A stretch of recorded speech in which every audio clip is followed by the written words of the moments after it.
Hello friends, it's Heather at Bush Poppy Farm. I want to welcome you to Fish Ranch Farm.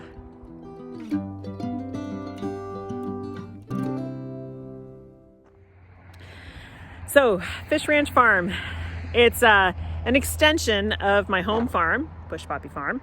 I will still be farming there predominantly, but I have just signed a lease literally moments ago to start an extension of my farm here at an existing place called Fish Ranch Farm. I'll give you a little tour of that today and you'll see the great amount of work that has to be done, but I'm super excited about it. I love big projects like this. I love the planning, I love the execution, I love the finished results. So you'll get to see start to finish what it's gonna look like. So here's the space that I'm renting. It involves, and it's hard to see because it's overgrown, there are two big raised beds here. One that has a shrub in it that's going to come out. All these shrubs actually are going to come out. These are, they're actually a California native, but they're in my growing space. So they're coming out. There are two beds here that are 5 feet wide by 50 feet long. Those, I'm going to be growing in.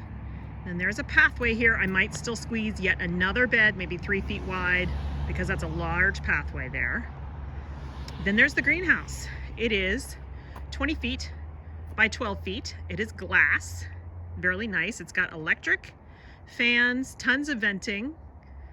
There's grow space behind the greenhouse, which I'm not sure if I'm going to open this year or not. That's going to be extra work. All of these shrubs are going to come out. This whole area in the front obviously is going to get cleaned out and make it look nice and pretty. And then additional growing space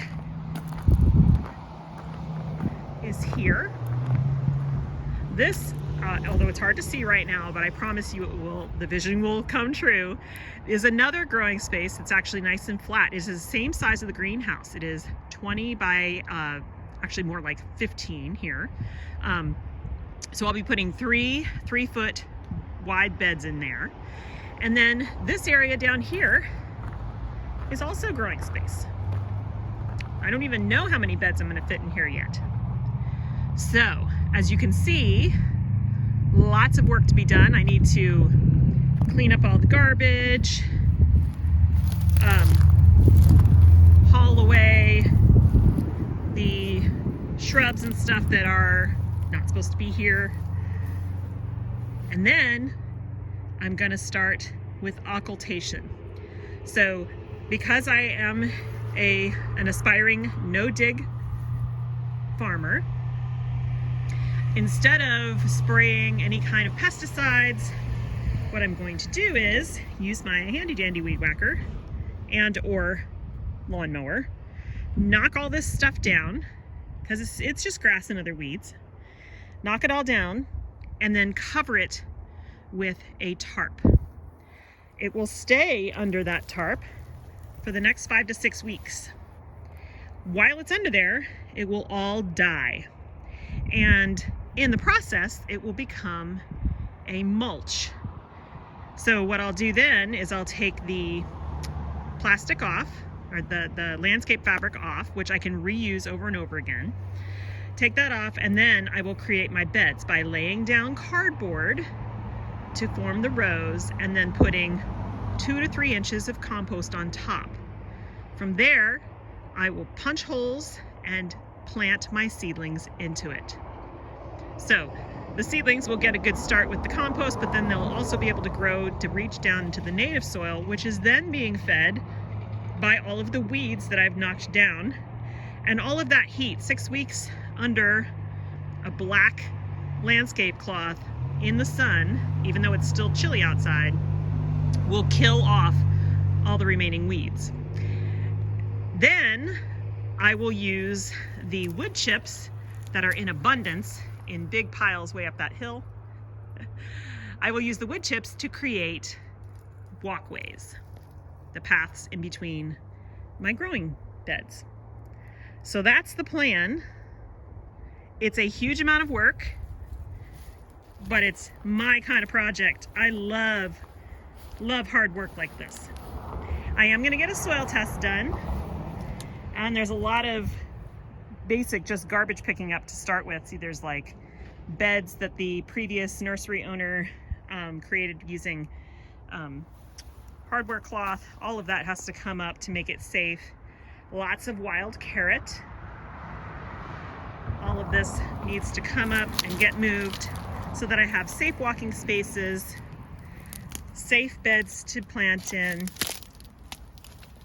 and safe places for people to come, because I will be hosting my seedling sales here.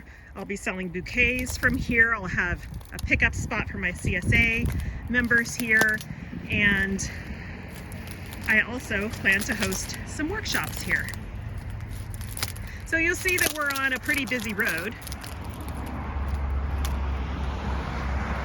This area that I'm standing in was a small scale plant nursery for a couple of years. And the guy who ran it, every time he opened the gate when he got here, there were people lined up to come in. So I'm pretty sure I'm not gonna have any problem getting people interested to come in and look at what I've got to offer. There's places to park, which is nice.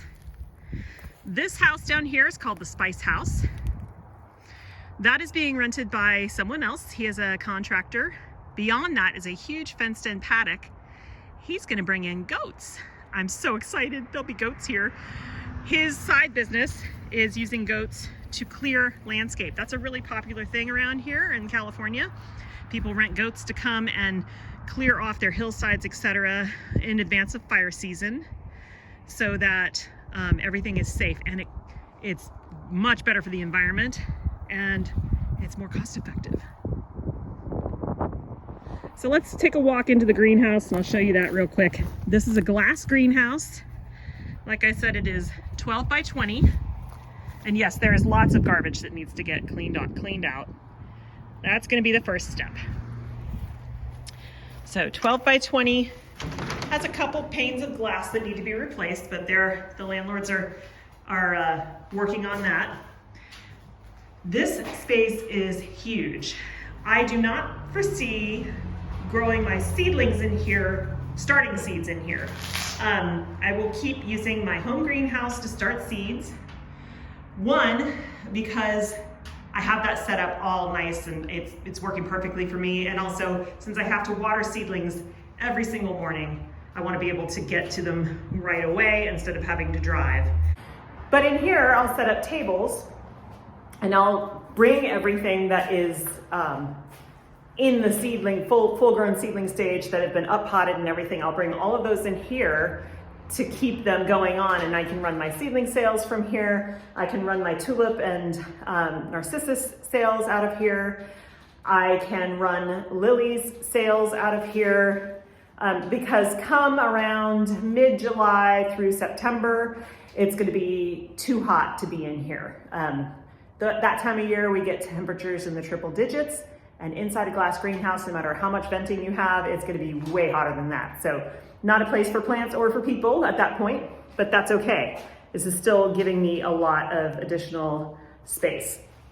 This 4x4 bed right here is gonna be great for a few things.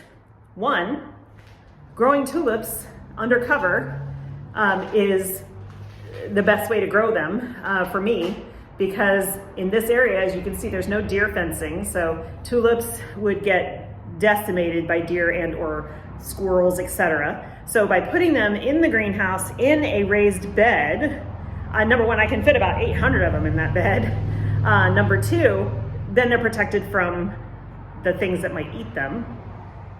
I can also grow lilies in this raised container, which is wonderful because I'm also going to get a whole bunch more crates and grow more tulips and lilies different times a year, obviously, in crates in this greenhouse. So huge space, plenty of room for lots of tables, and then lots of space for crates to grow all the bulb things that I would like to grow. I might even be able to do something with mums. Still trying to figure that out. End of day one, and I got a little bit done, which feels great. It's a start. I got a bunch of the coyote brush hedges that are in the front, trimmed back. They're going to need to be dug out at the roots. I got a bunch of dead wood moved. Yeah, I'll show you. So hopefully that looks a little bit different than it did the last time you saw it, just about an hour ago. There was a lot of hidden stuff, hidden dead wood and stuff in here. So I pulled all that up. Anything rotting went over to the junk pile. That's going to get hauled away. But things that are not rotting, I am keeping because I need to replace all of these rotting boards here.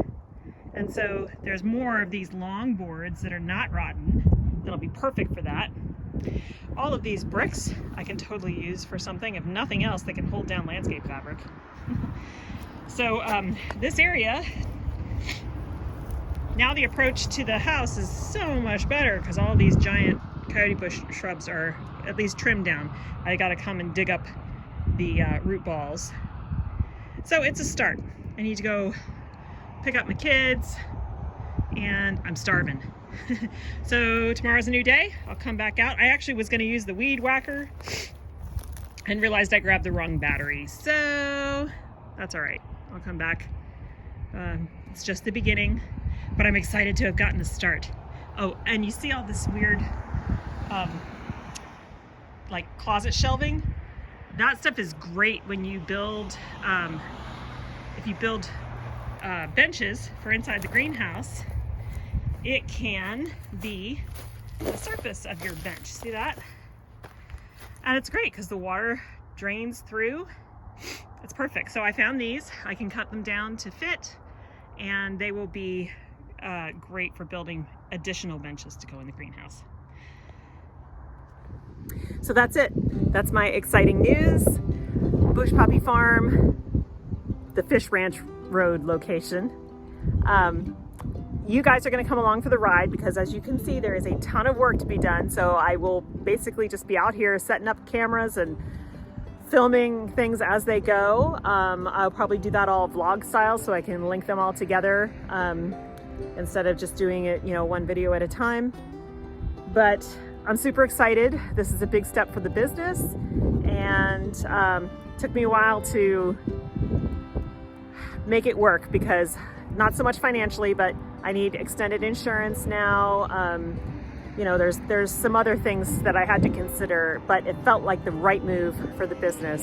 And the timing is perfect. It gives me plenty of time to get these beds perfectly prepared before the summer annuals go in there. And I just can't wait to get started. So thanks so much for watching today. If you have already subscribed to the channel, thank you so much. And if you haven't yet, what are you waiting for? Things are about to get really exciting. So have a great day wherever your day takes you, and I will see you in the next video. Bye.